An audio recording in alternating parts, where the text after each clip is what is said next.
whatever you're trying to do is get really good at selling.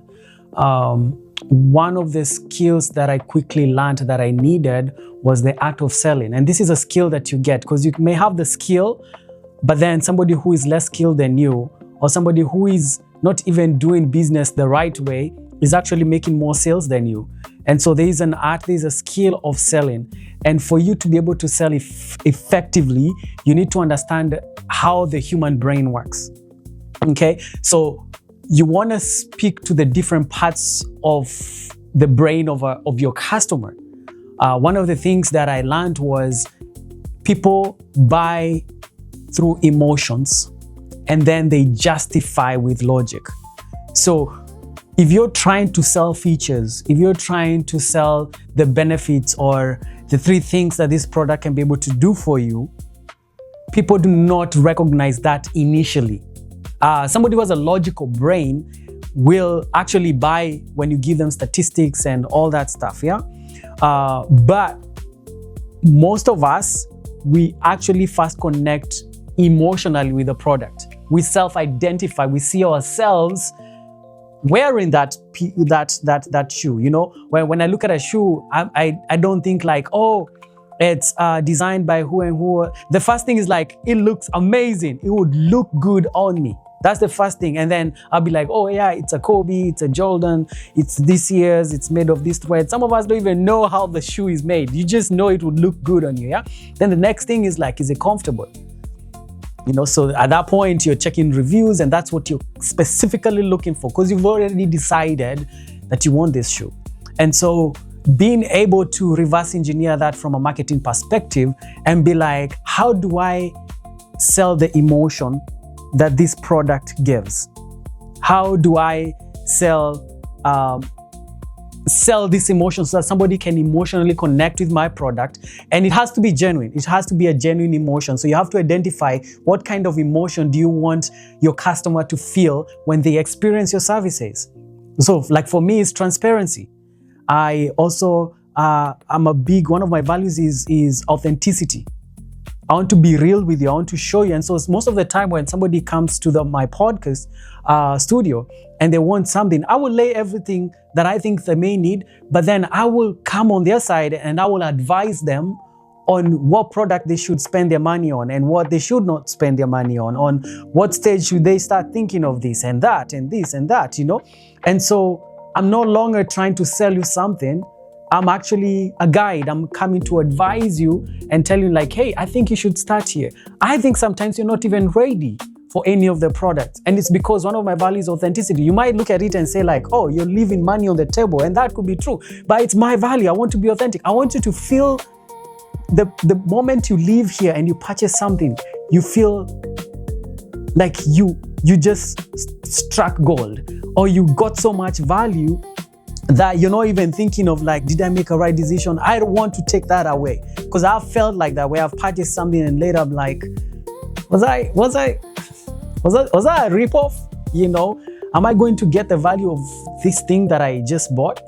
And so I think it's important to first identify your values because once you identify your value, you know what emotion you want to bring with you every time you're in a sales call, every time you're trying to gauge if this is a right fit for a customer. And so it's really, really important for you to first dial in what kind of value do you want to lead with as you're starting your business or you're selling your services.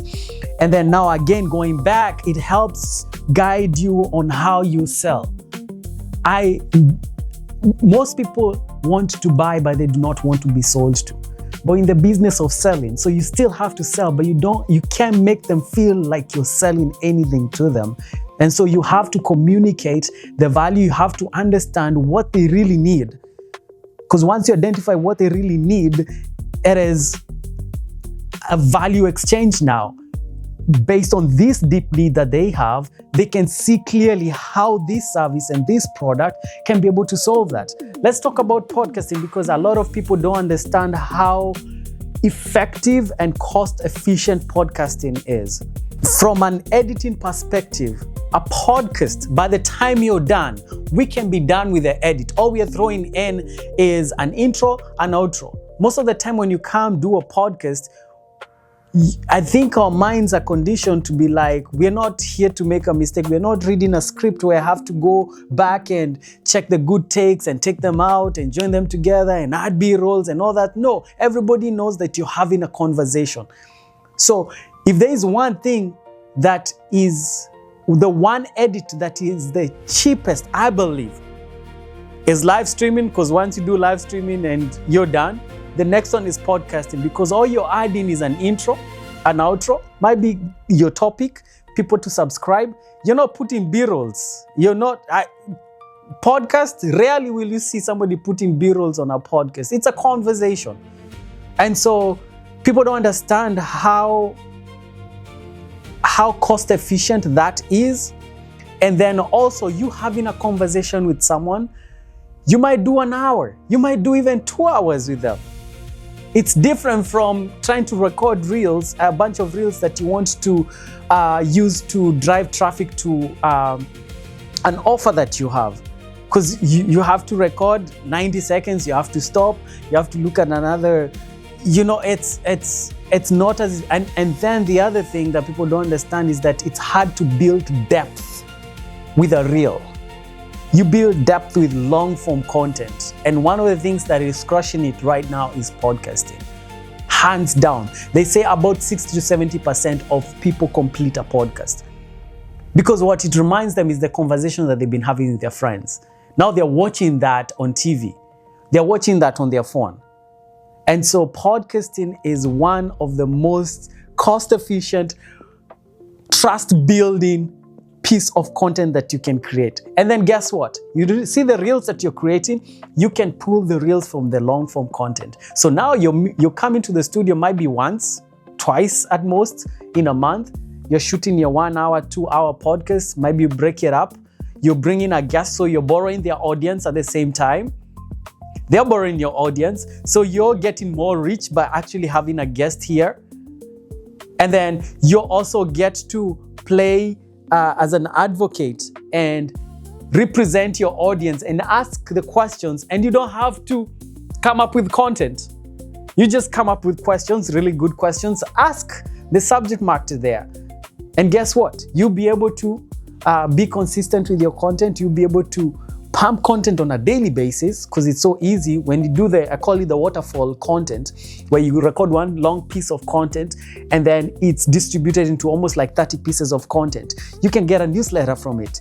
You can get the script from the whole content, send it to your marketing team and tell them, hey, write great posts and carousels based on that conversation. They're not guessing what you would say. They have your voice. Okay? You can turn it into email list. So you can put it as a document on the cloud and tell it, hey, find the best moments that would, capture and help and give value to my audience. I'll be writing a newsletter at the end of the month, at the end of the week.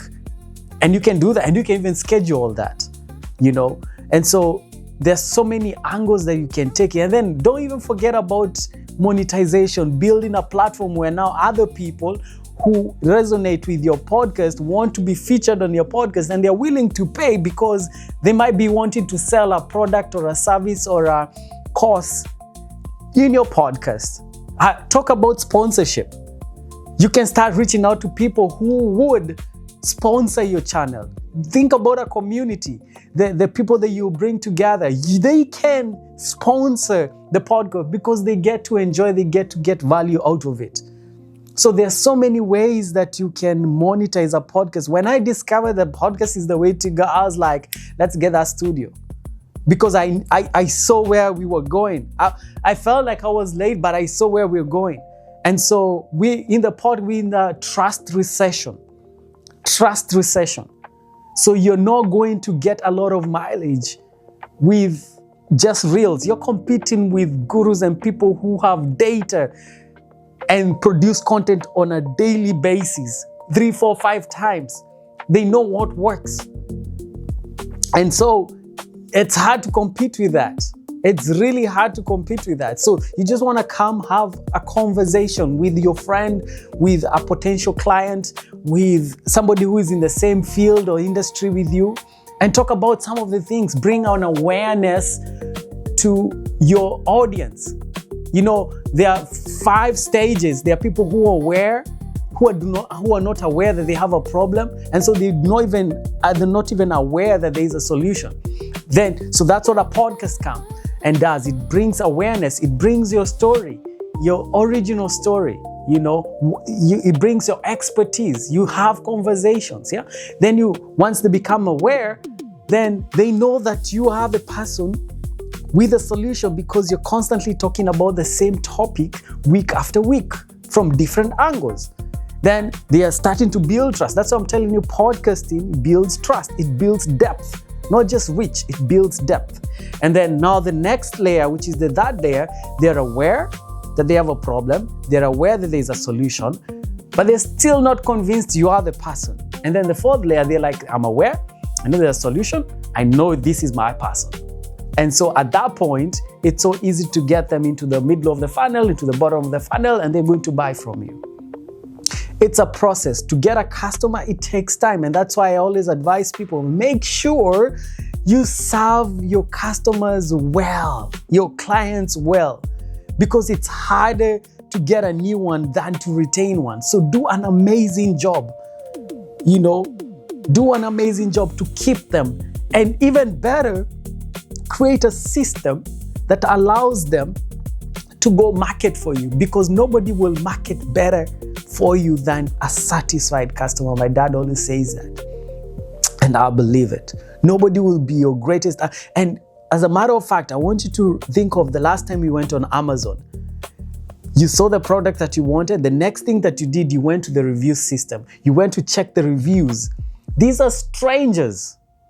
You trust the strangers more than the description that was written by the owner and the pictures that were taken, and even the voice of the person who was trying to sell the product. You don't even trust that. You trust the voice of a stranger who has experienced this product before. It's the same thing. Your client, if you create a system, they are going to market for you better than you can ever market, better than you can run any ads. So I think I'll stop there.